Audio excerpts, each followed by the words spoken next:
जय श्री कृष्ण। अक्सर लोगों को ये समझ ही नहीं आता कि उनके रिलेशनशिप में है क्या। आप किसी से अट्रैक्ट हैं, आप किसी से अफेक्शनेट हैं या आप किसी से बहुत ज़्यादा अटैच्ड हैं। तीनों चीज़ों में बहुत अंतर है। अट्रैक्शन, अफेक्शन और अटैचमेंट, ये तीनों चीज़ें अपने आप में बहुत सिमिलर हैं, सुनने में एक जैसी लगती हैं, लेकिन ये आपके रिलेशनशिप में बहुत बड़ा एक क्वेश्चन मार्क है। अगर आपको नहीं पता कि आपका रिलेशनशिप कौन सी स्टेज पर है, तो आप हमेशा अपने रिश्ते में दुखी, परेशान और बहुत ज़्यादा दिक्कत में रहेंगे। अगर आपको नहीं पता कि आपका रिलेशनशिप कौन सी स्टेज क्लियर कर चुका, तो भी आपको हमेशा पीड़ाओं का सामना करना पड़ेगा। चलिए जी, आज इस बारे में मैं आपको कुछ इम्पॉर्टेंट इन्फॉर्मेशंस दे देती हूँ, लेकिन उससे पहले ये तो जान लीजिए कि मैं कौन हूँ। मैं आपके एस्ट्रोलॉजर हूँ, वास्तु शास्त्री हूँ, चेहरा भी पढ़ती हूँ, आवाज़ भी पढ़ती हूँ और हाथों की लकीरें भी पढ़ लेती हूँ। ऐसा कहते हैं और ऐसा होता है, कहते नहीं है, होता ही है। जब भी हम किसी को पहली नज़र में देखते हैं ना, हमें वो देखकर बहुत इम्प्रेसिव लगता है और हम उसी एक नज़र में अपना दिल सामने वाले को दे बैठते हैं। इसे कहते हैं मेरी जान अट्रैक्शन। आपको किसी को देखकर अट्रैक्शन हुआ, आपने उसे पसंद किया, आपके दिल ने कहा कि आप उस व्यक्ति के साथ समय स्पेंड करना चाहते हैं, आपको उसके साथ समय बिताना है। इसके लिए आपके मन में एक लालसा जागी, एक आपके अंदर उस व्यक्ति के साथ रहने की, उसे जानने की, उसके साथ समय बिताने की एक उत्सुकता आई और इस उत्सुकता को आपने नाम दे दिया प्यार। नहीं, ये प्यार नहीं। क्या यही प्यार है? नहीं नहीं नहीं नहीं, ये प्यार नहीं है। ये सिर्फ अट्रैक्शन है। वो अट्रैक्शन जो आपके अंदर शुक्र के साथ साथ राहु को भी एक्टिवेट कर देता है। और ये अट्रैक्शन जब आपको होता है ना, सब कुछ बहुत अच्छा अच्छा लगने लगता है। किसी चीज़ के अंदर कोई खराबी नज़र नहीं आती।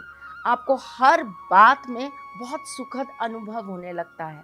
आप बेवजह मुस्कुराने लगते हैं, बेवजह आपको किसी भी बात पर हंसी आ जाती है। आपको अगर कोई कुछ बुरा भी बोल जाए ना, तो आप कहते अच्छा ठीक है कोई बात नहीं, बाद में देखेंगे। ये चीज़ें ऐसी होती हैं जो भ्रम की दुनिया उत्पन्न करती है, इल्यूजन वर्ल्ड आपके सामने लाकर खड़ा कर देती है। एक ऐसी दुनिया ला देती है जिसके अंदर सब कुछ बहुत सुनहरी सुनहरी होता है। सिर्फ हर जगह गुलाब के फूल खिले होते हैं और हर तरफ से खुशबू आ रही होती है।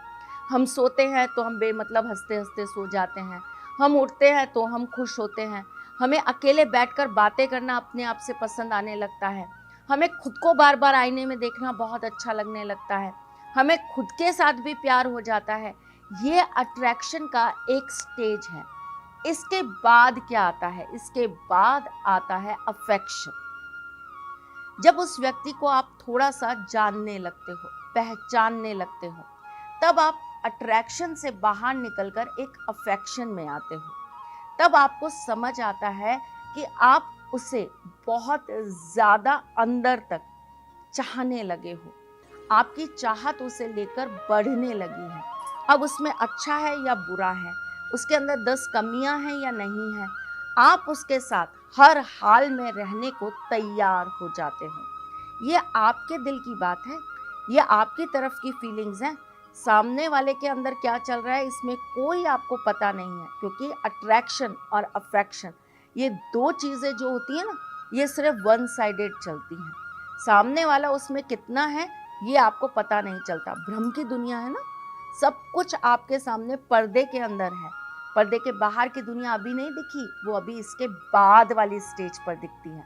तब आता है सच कि वो धोखा है या वो सच में अटैचमेंट है। लेकिन उसके बारे में अभी 2 मिनट बाद बात करेंगे। पहले बात करेंगे अफेक्शन।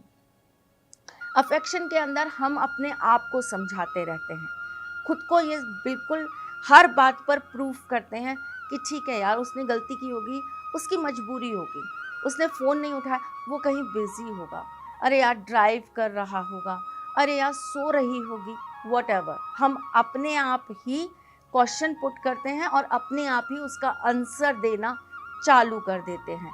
ये स्टेज होती है अफेक्शन की, जहाँ पर आपको ये महसूस होता है कि सामने वाला भी आपके साथ कहीं ना कहीं कनेक्ट है, जिसे आप सो कॉल्ड प्यार, मोहब्बत, इश्क का नाम दे देते हैं, लेकिन ये सिर्फ और सिर्फ अफेक्शन होता है। वो आपकी कुछ चीज़ों से प्रभावित होते हैं, आपसे बात करना उन्हें भी अच्छा लगता है, आपके साथ समय बिताना उन्हें भी पसंद होता है, लेकिन इसका सबसे बड़ा ड्रॉबैक ये है कि इस स्टेज तक आपको कमिटमेंट मिलेगा या नहीं, ये तय करना बहुत मुश्किल होता है। और इस स्टेज को जो आपके लिए बहुत ज़्यादा बड़ा कर देता है, फैला देता है, वो होता है चंद्रमा। क्योंकि तब आपकी फीलिंग्स, आपका दिल, आपके जज्बात यहाँ पर सामने वाले के साथ भिड़ जाते हैं और आपको ऐसा लगने लगता है कि अब मैं उसके बिना रह ही नहीं पाऊंगी, मैं उसके बिना चल ही नहीं पाऊंगी। चलिए जी, अब ये हुई आपकी दूसरी स्टेज खत्म। अब आती है तीसरी स्टेज, जिसे हम कहते हैं अटैचमेंट। एक ऐसा अटैचमेंट जहां पर आपको सामने वाले से अब कसमें चाहिए, वादे चाहिए, आपको कमिटमेंट चाहिए, आपको कहीं ना कहीं अफेक्शन वाली उस स्टेज से बाहर निकलकर सामने वाले के साथ जिंदगी पूरी तरीके से बिताने का विश्वास चाहिए। यहीं आकर अक्सर रिश्ते फेल हो जाते हैं, यहीं आकर लोगों के दिल टूट जाते हैं, यहीं आकर लोग बर्बाद हो जाते हैं और यहीं पर आकर रोना तड़पना चालू हो जाता है। यही वो सेम स्टेज होती है जहाँ पर आपका वो पहला वाला अट्रैक्शन वाला जो चार्म होता है ना, बेवजह हंसना, नए नए कपड़ों पहनकर खुश हो जाना, खुद के बाल संवार कर बार बार खुद को देखना, बस दुनिया में आप ही आप हो, उसके अलावा कोई नहीं है, वो वाला क्रॉस। दूसरा, जहाँ पर आप खुद से लड़ाई कर रहे हो, आपका दिल और आपका दिमाग दोनों आपस में लड़ाई कर रहा है, ये ठीक है।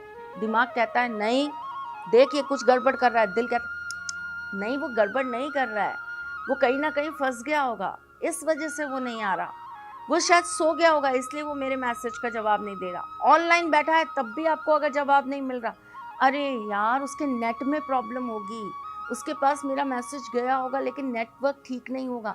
ये जो जद्दोजहद होती है ना, खुद ही को मनाना, खुद ही से सवाल कर लेना, खुद ही को अपने रिलेशनशिप की कसौटियों पर खड़ा करके बार बार बार बार सही प्रूफ कर देना, ये वाली स्टेज खत्म हो चुकी मेरी जान।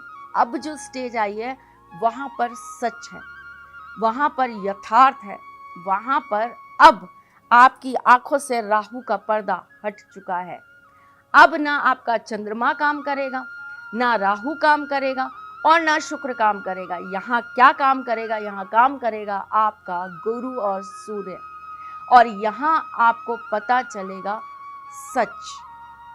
अगर इस स्टेज पर आकर आपको सामने वाले से मिल जाता है कमिटमेंट, सामने वाला आपका हो जाता है, सामने वाले का आपके साथ रिलेशनशिप बहुत स्ट्रांग हो जाता है, तो मान लीजिए आपकी वो 2 स्टेज जो थी वो गलत नहीं थी, वो आपकी लाइफ के लिए एक बहुत बड़ा मोड़ थी। लेकिन यहाँ पर आकर अगर आपको ये समझ आता है कि वो आपको लेकर बदल रहा है, वो अपनी फैमिली को बीच में ला रहा है, वो बार बार आपको ऐसा बोल रहा है कि मैं अपनी फैमिली के अलावा किसी और की नहीं सुन सकता, मेरे घर में सब दुखी हो जाएंगे, आपके साथ छल हुआ, आपके साथ राहु एक्टिव हुआ, आपके साथ बहुत बड़ा धोखा हुआ। अब थोड़ा सा लंबा है आज का एपिसोड, लेकिन ज़िंदगी का सवाल है तो बोलना बहुत ज़रूरी है। फर्स्ट स्टेज, जब आपको अट्रैक्शन हुआ, कुछ चीज़ों को ध्यान रखना चाहिए। क्या उस वक्त आपकी बॉडी का कलर चेंज हो रहा है?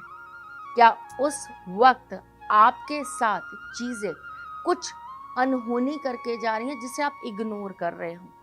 क्या उस वक्त आपकी किसी से बेवजह खटपट हो रही है जिसे आपने इग्नोर कर दिया? क्या उस समय आपका कोई भारी नुकसान हुआ जिसे आपने देखकर भी अनदेखा कर दिया? अगर ये सारी चीज़ें हुई फिजिकली, मेंटली या फिर इकोनॉमिकली, तो आपको सतर्क होने की ज़रूरत है। दूसरी चीज़, जब आप सेकंड स्टेज पर आए और तब अगर आपको आपके अंदर कुछ प्रॉब्लम्स नज़र आने लगी, जैसे कि आपको बहुत ज़्यादा घबराहट रहने लगी, आपको अचानक से अपनी बॉडी के ऊपर कुछ अलग अलग तरह के पैचेस दिखने लगे, अचानक से आपके बाल बहुत ज़्यादा झड़ने लगे, अचानक से आपकी स्किन ड्राई होने लगी, अचानक से आपकी पीठ के ऊपर बहुत ज़्यादा मार्क्स आ गए, अचानक से आपकी गर्दन का जो ये वाला हिस्सा होता है ना, ये काला होने लगा, अचानक से आपके सिर में पसीना आने लगा, अचानक से आपकी बॉडी के अंदर से एक अलग सी स्मेल आने लगी।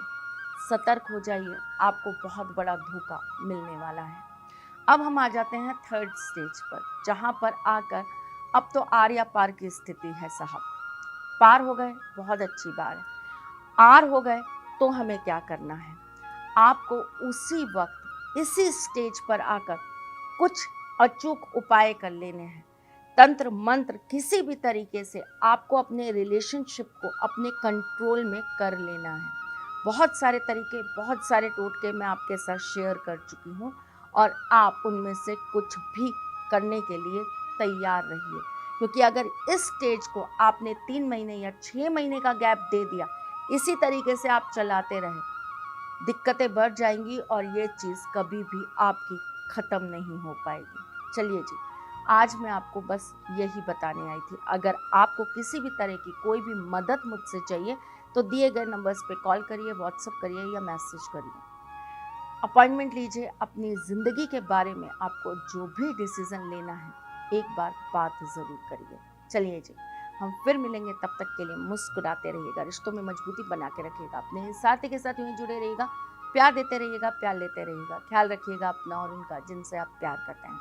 मैं जल्द आपसे मिलने आऊंगी, तब तक के लिए जय श्री कृष्ण। सारथी मां त्रिशला ज्योतिष के क्षेत्र में विश्व विख्यात नाम है। ज्योतिष शास्त्र में पीएचडी मां त्रिशला पिछले 22 वर्षों से ज्योतिष की सभी परंपरागत विधाओं के साथ साथ अनेक दुर्लभ गुण विधाओं जैसे परछाई एवं नव्स के अध्ययन से अपनी सटीक भविष्यवाणी और पूर्वानुमान के लिए विख्यात हैं। अपने उपायों द्वारा लाखों लोगों का जीवन संवार चुकी मां त्रिशला लगातार 2016 से ज्योतिष विभूषण अवार्ड प्राप्त कर रही हैं। साल 2018 में उन्हें उत्तराखंड के मुख्यमंत्री त्रिवेंद्र सिंह रावत ने ज्योतिष विभूषण अवार्ड से सम्मानित किया था और साल 2016 में उन्हें राजस्थान में बेस्ट एस्ट्रोलॉजर के अवार्ड से नवाजा जा चुका है।